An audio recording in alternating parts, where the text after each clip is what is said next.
बिरजू और मुनीम बनवारी की नज़र भंवरी के गदराए जिस्म के उतार चढ़ावों पर पड़ी। वे दोनों उसे गिद्ध की तरह ताकते हुए आगे बढ़ गए। भंवरी दोनों हाथों में पोटली लिए खेत में काम कर रहे पति और देवर को खाना देने जा रही थी। उसे जब भी समय मिलता तो वह पति और देवर के साथ खेत के काम में जुट जाती थी। अपनी धुन में वह पगडंडी पर तेज कदमों से चली जा रही थी।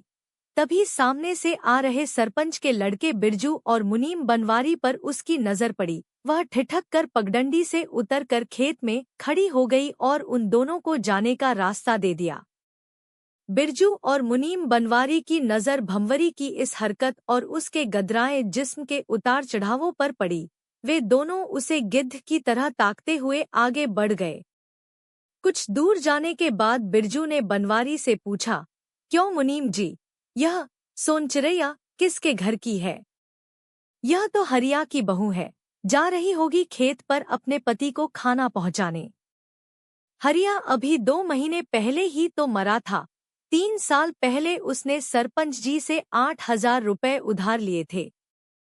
अब तक तो ब्याज जोड़कर 17,000 रुपए हो गए होंगे। बिरजू की आदतों से परिचित मुनीम बनवारी ने मस्केबाजी करते हुए कहा, लाखों का हीरा, फिर भी इतना कर्ज? आखिर हीरे की परख तो जौहरी ही कर सकता है ना? बिरजू ने कुछ सोचते हुए पूछा, और मुनीम जी, कैसी है तुम्हारी वसूली? तकाजा चालू है बेटा, जब तक सरपंच जी तीर्थ यात्रा से वापस नहीं आते तब तक इस हीरे से थोड़ी बहुत वसूली आपको ही करा देते हैं। ऐसा कहकर मुनीम कुटिल मुस्कान मुस्कुरा दिया। मुनीम जी, जब हमें फायदा होगा तभी तो आपकी तरक्की होगी, कहकर बिरजू हंसा। दूसरे दिन मुनीम बनवारी सुबह सुबह ही भंवरी के घर जा पहुंचा। उस समय हरिया के दोनों लड़के श्यामू और रामू दालान में बैठे चाय पी रहे थे। बनवारी को सामने देख श्यामू ने चाय छोड़कर दालान में रखे तख्त पर चादर बिछाते हुए कहा, राम राम मुनीम जी। बैठो, मैं चाय लेकर आता हूँ। चाय तो लूंगा ही, लेकिन बेटा श्यामू, आजकल पर टालते हुए 8,000 के 17,000 रुपए हो गए। तूने महीने भर की मोहलत मांगी थी, वह भी पूरी हो गई। मूल तो मूल, तू तो ब्याज तक नहीं देता। मुनीम जी, आप तो घर की हालत देख ही रहे हैं। कुछ ही दिनों पहले रामू का घर बसाया है और अभी अभी पिताजी भी गुजरे हैं। श्यामू की आंखों में आंसू भर आए। मैं तो समझ रहा हूँ, लेकिन जब वह समझे जिसकी पूंजी फंसी है तब न। वैसे तूने महीने भर की मोहलत लेने के बाद भी फूटी कौड़ी तक नहीं लौटाई, मुनीम बनवारी ने कहा। तब तक भंवरी बनवारी के लिए चाय लेकर आ गई। बनवारी उसकी नाजुक उंगलियों को छूता हुआ चाय लेकर सुड़कने लगा और रामू चुपचाप बुत बना सामने खड़ा रहा। देख रामू, मुझसे जितना बन सका उतनी मोहलत दिलाता गया, अब मुझसे कुछ मत कहना। वैसे भी सरपंच जी तुझसे कितना नाराज हुए थे। मुझे एक रास्ता और नजर आ रहा है, अगर तू कहे तो, कहकर बनवारी रुक गया। कौन सा रास्ता? श्यामू व रामू ने एक साथ पूछा। तुम्हें तो मालूम ही है कि इन दिनों सरपंच जी तीर्थ यात्रा करने चले गए हैं। आजकल उनका कामकाज उनका बेटा बिरजू ही देखता है। वह बहुत ही सज्जन और सुलझे विचारों वाला है। तुम उससे मिल लो, मैं सिफारिश कर दूंगा। वैसे तेरे वहां जाने से अच्छा है कि तू अपनी बीवी को भेज दे। औरतों का असर उन पर जल्दी पड़ता है। किसी बात की चिंता न करना, मैं वहां रहूंगा ही। आखिर इस घर से भी मेरा पुराना नाता है।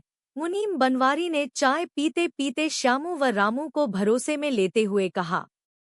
भंवरी ने दरवाजे की ओट से मुनीम की सारी बातें सुन ली थी। श्यामू भंवरी को बिरजू की कोठी पर अकेली नहीं भेजना चाहता था, पर भंवरी सोच रही थी कि कैसे भी हो वह अपने परिवार के सिर से सरपंच का कर्ज उतार फेंके। दूसरे दिन भंवरी सरपंच की कोठी के दरवाजे पर जा पहुंची। उसे देखकर मुनीफ बनवारी ने कहा, बेटी, अंदर आ जाओ। भंवरी वहां जाते समय मन ही मन डर रही थी, लेकिन बेटी जैसे शब्द को सुनकर उसका डर जाता रहा। वह अंदर चली गई। मालिक, यह है हरिया की बहू।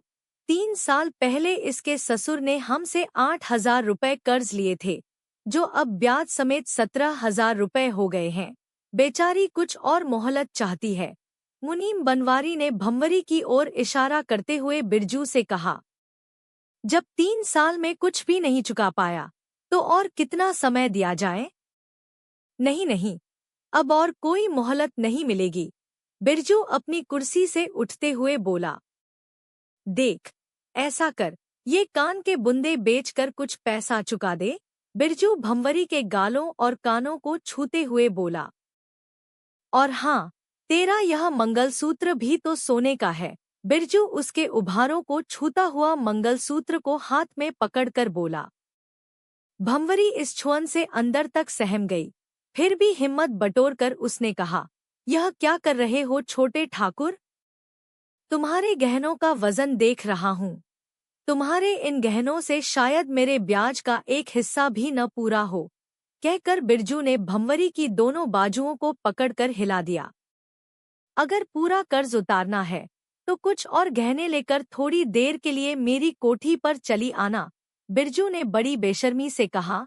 हाँ, फैसला जल्दी से कर लेना कि तुझे कर्ज उतारना है या नहीं।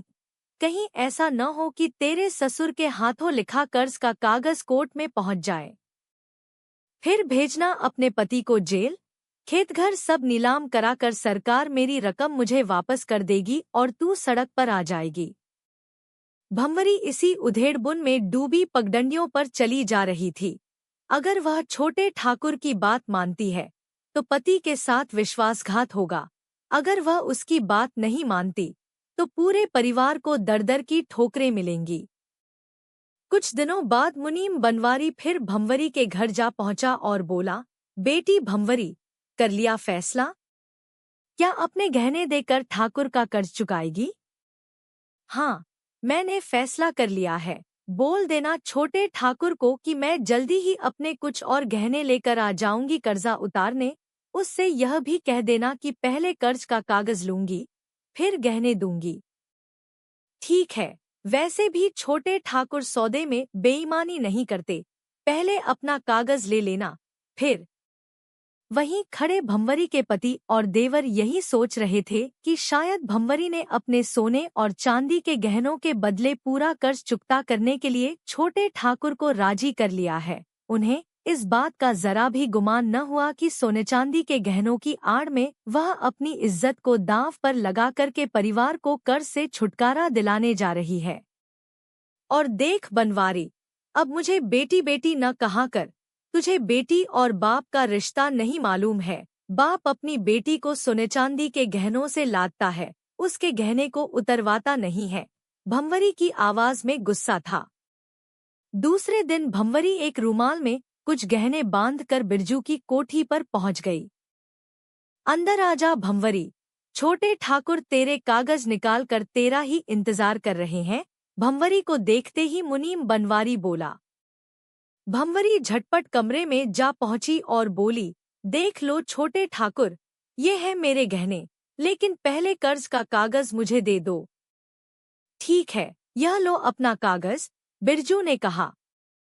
भंवरी ने उस कागज पर सरसरी निगाह डाली और उसे अपने ब्लाउज के अंदर रख लिया। ये गहने तो लोगों की आंखों में पर्दा डालने के लिए हैं। तेरे पास तो ऐसा गहना है जिसे तू जब चाहे मुझे देकर उसके बदले जितनी चाहे रकम ले ले। बिरजू कुटिल मुस्कान लाते हुए बोला। यह क्या कह रहे हो छोटे ठाकुर? भंवरी की आवाज में शेरनी जैसी दहाड़ थी। बिरजू को इस बात की जरा भी उम्मीद नहीं थी। भंवरी बिजली की रफ्तार से अहाते में चली गई। तब तक गांव की कुछ औरतें और आदमी भी कोठी के सामने आकर खड़े हो गए थे। वहां से अहाते के भीतर का नजारा साफ दिखाई दे रहा था। लोगों को देखकर नौकरों की भी हिम्मत जाती रही कि वे भंवरी को भीतर करके दरवाजा बंद कर लें। बिरजू और बनवारी भी समझ रहे थे कि अब वे दिन नहीं रहे। जब बड़ी जाति वाले नीची जाति वालों से खुलेआम जबरदस्ती कर लेते थे।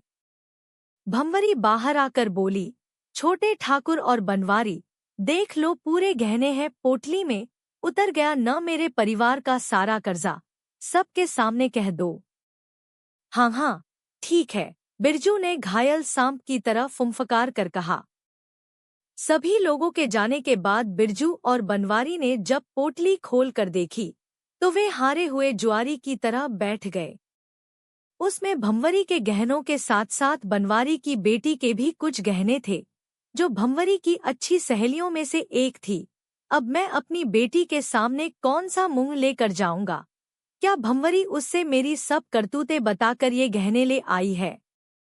सोचकर बनवारी का सिर घूम रहा था।